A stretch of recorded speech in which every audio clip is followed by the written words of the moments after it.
Answer this, Fred. Let me first of all go back to what my good friend Senator said about my assertion that these demonstrations are being planned from somewhere.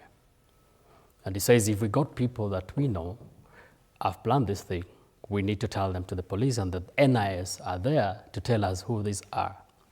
As we speak now, Fred, there are 2 people that are out on police bond. 2 people. Last year's demonstration, the NIS picked them out. We've got a member of parliament called Major Dong. We've got another one called Gakuya. Those people are out on a government document that allows them to be out. Not that they are free, but they are still under investigations. That basically tells you that if names can, because he says that I need to name here. And again, if you look at the people, these people are aligned to one particular person.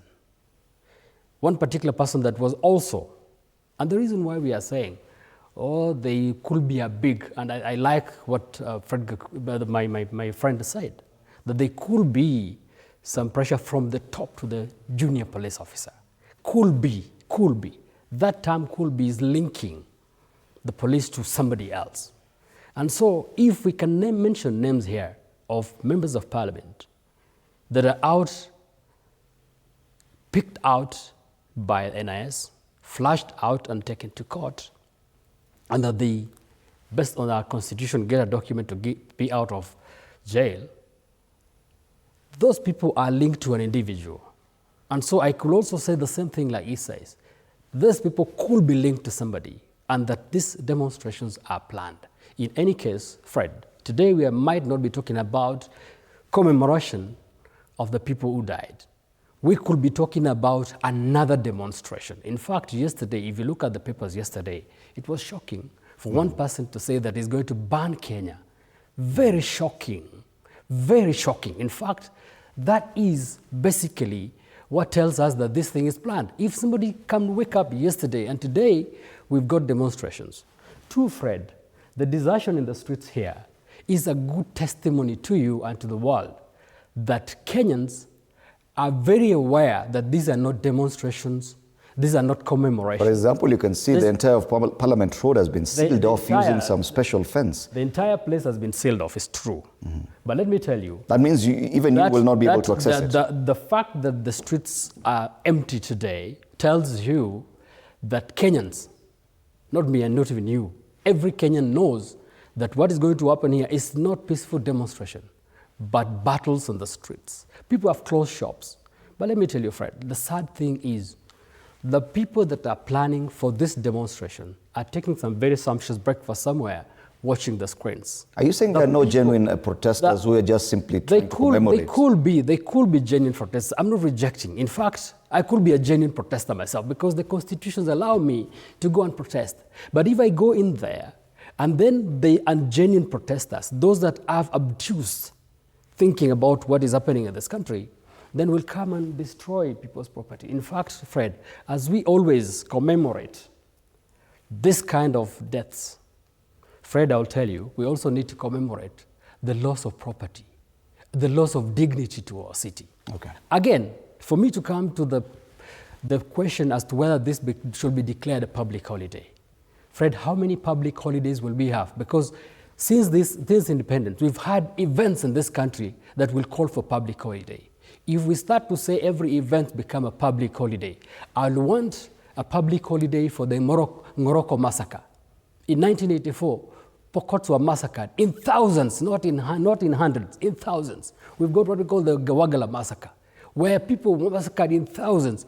Can we also make those as public holidays? Don't you think that is part of the problem, that we have a trend in Kenya where so many things that are life-changing happen, but they go unattended, that they're simply swept under the rug and we forget about them? What you just mentioned, yes. Was there a pro-board inquiry after that? The Gen Z protest last year, was there a pro-board inquiry after that? And the reason why I'm saying, we are trying to say it is Ruto's mistakes. But I'll tell you, the massacres that we saw in the Morocco, in West Pokot in 1984, those are serious massacres. I don't think anyone is blaming the president here. No, he has said that probably the way Ruto is doing it is what causes. I'm asking you now a different question. I'm asking you a different question. Yes. Do you think there's a trend in Kenya yes, and not just under this administration, historically, that we have swept under the rug so many things such that we find it normal that even when 60 people die in a single day, it's nothing big. We can go and move on with our lives without even having a probe into it. No, nobody has said that. But has it become a trend? It is not something that is new in this country, but it's become a trend that as Kenyans, things happen and we move on. And this is not only in Kenya. A colleague in parliament said the same thing. The people die and we move on. There are events globally over that happens and people move on. I have never seen us having a day to commemorate, for example, the first atomic bomb being dropped in Hiroshima and Nagasaki. It happened, it was an event that was so spectacular, a different event of its own kind. Nobody has said, now we are putting a day for that. If we have to put a day for this, as we lost, these are 60 people. I'm not saying these lives are not important, but there are times where we lost 816 people in a day in West Pokot by a massacre, by government. Was there a probe after? Was there an inquiry? There was an inquiry. Of course, the inquiries will always be, there's no stone that is being left unturned, and finally find that no stone has actually been turned. The same thing will have happened in many of the governments that have actually come before Ruto. So it will be wrong for us to start saying these things have happened because and once Ruto. Again, I'll insist, we are not blaming the president. We've seen the deaths where people are thrown in River Yala. We've seen deaths across this country. We've seen the massacre in Mount Elgon.